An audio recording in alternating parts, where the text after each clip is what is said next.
Hi, my name is Haley, and this is Project Creative number 2, Evaluating Your Creativity. To start off, I wanted to talk about what is creativity, but not only what is creativity, what I've learned in module number 2 that is different from what I've learned before. And I think my key takeaway is that creativity is knowing that, like, the thought of just knowing that your ideas and you are different from other people, and that's completely okay, and it's kind of embracing that idea.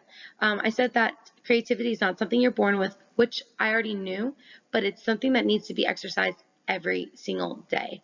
And so in the video, 6 steps to increasing your creativity, really kind of emphasize that from 20 to 30 to 40 to increasingly over time with your comfortability and your ability to expand, is allotting yourself time to be creative and grow in creativity, whether it be reading, painting, creating a business model, whatever it is, whatever you desire to grow in creativity, that's what you should focus on. Along with that and everything that we saw in these modules, there was something very surprising that I thought apparently was like a myth, but it was the idea that divergent thinking and convergent thinking can live and thrive outside of one another. The reason why I say this is because I thought that they had to be different.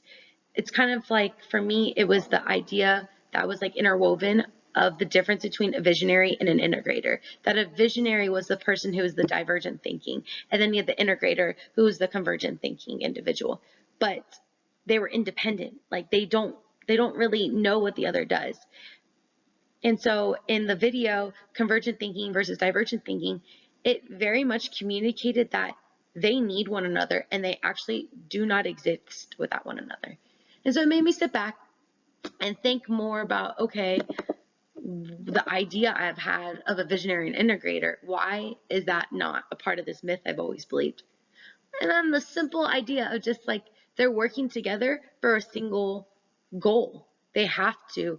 The visionary has to understand where the integrator is coming from. The integrator has to understand where the visionary is coming from.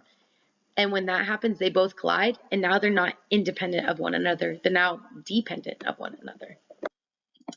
Also, to elaborate, why this truth also surprised me is because in the workforce, I feel like I see a lot of people trained, equipped, expected to have like a very, very specific niche, and they have to be able to kill it. Like they have to perform amazing. And the example I put on here was like IT. And so the company that I work for, we have something called HubSpot, and it's something that's very, very analytical.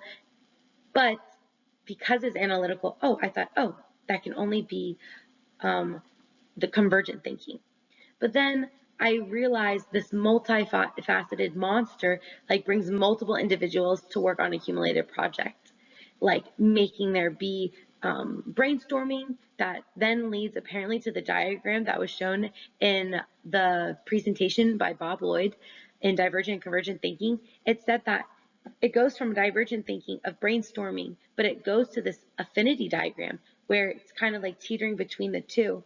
And then like convergent thinking is clustering and making groups. Within HubSpot, it's like here is a bunch of information, here's a bunch of leads of things we need to do, which is like brainstorming. But then the convergent thinking breaks it into clusters, like here is a task, here is a program, here is a deal, and breaks it up into all that and creates these structured not only places of work, but it also makes there be discussions and ranking of order. Like I remember when they helped me design my HubSpot page, it was very much what do you want to see? And not just what I want to see, what is most efficient for the company. And so having those two thoughts come together made this whole process of just kind of really showing that divergent thinking and convergent thinking naturally happen with one another. And it's not something you necessarily have to force.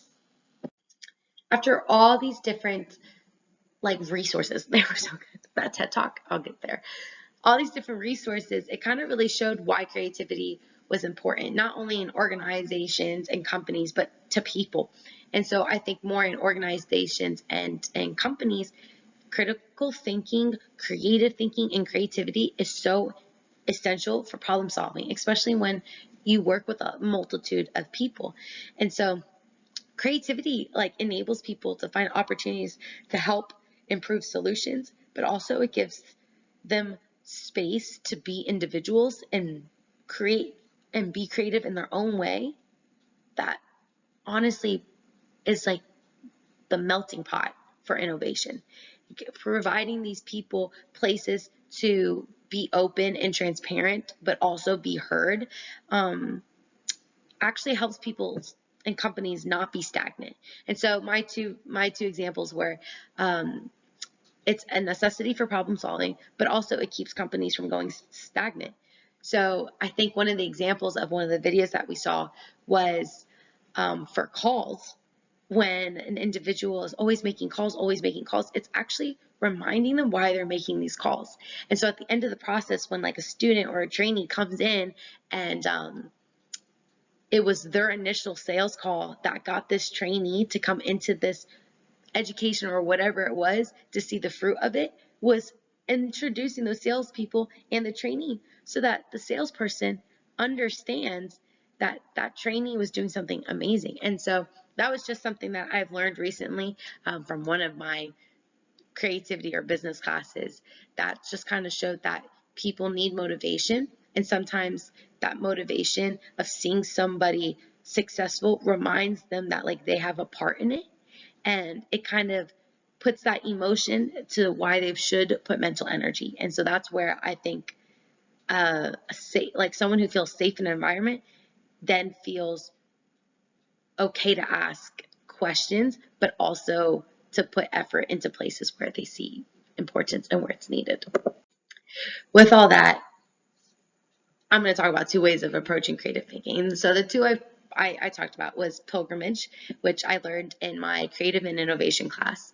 And so Dr. Diasio, my professor, shared about this pilgrimage, and it's pretty much putting yourself in a physical, emotional, spiritual, and mental room by making an experience that kind of pushes you out of all your expectations and all of your boundaries.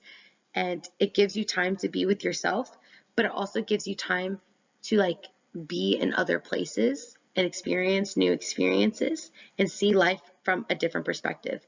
Also, the idea of like taking everything you own, it doesn't matter what you own anymore. It honestly comes down to what you can carry. And I think that's something that is so unique in today's society, how we're constantly thinking we need more. In a pilgrimage, honestly, your comfort comes from having less. So I think that's a really cool kind of mind shift. And so, but my favorite thing we learned was the flow to reduce language. And so Adam Grant came through with an amazing TikTok that kind of coined the idea of language that he experienced, not just him, but what seemed like most of society during COVID. And he explained this in the TikTok and how how to break that cycle to allow yourself to have this uninterrupted time to get into the state of flow. And pretty much the state of flow is like you forgot to eat, you forgot like you were doing laundry, you forgot everything because you were so intensely immersed in what you were focusing on, to where like you couldn't even hear a pen drop in a room.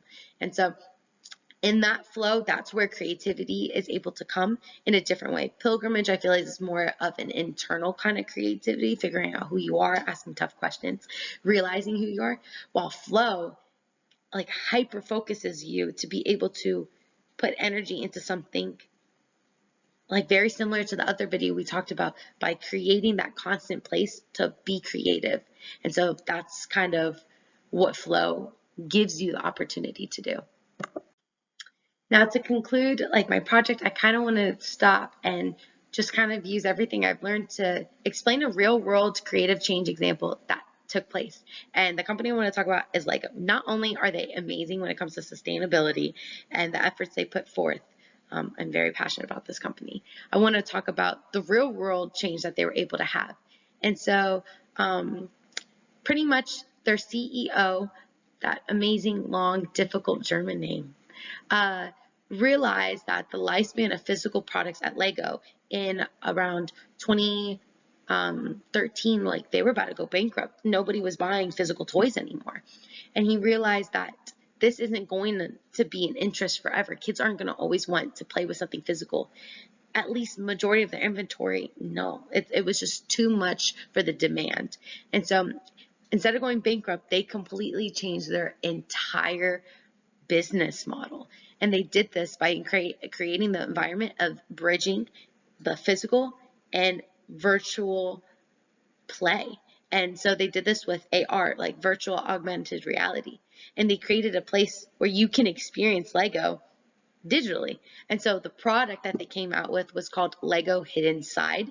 And pretty much like the game was like you were given a haunted house and you had to unhaunt the house. And so you had to do that by like killing ghost by ghost by ghost by ghost. And it kind of was like Manhunt. It was like Manhunt, but digital for kids. It was crazy. It was really cool. And then so the creative change and the end of all this was expanding the reach of how kids can play in a digital-based society. So whether like more kids are being homeschooled or it's like raining outside, it gives kids the opportunity to not only play, but also like play with other kids on a more virtual basis. So pretty much that is my real world example. I hope you enjoyed my presentation. I hope you have a great day.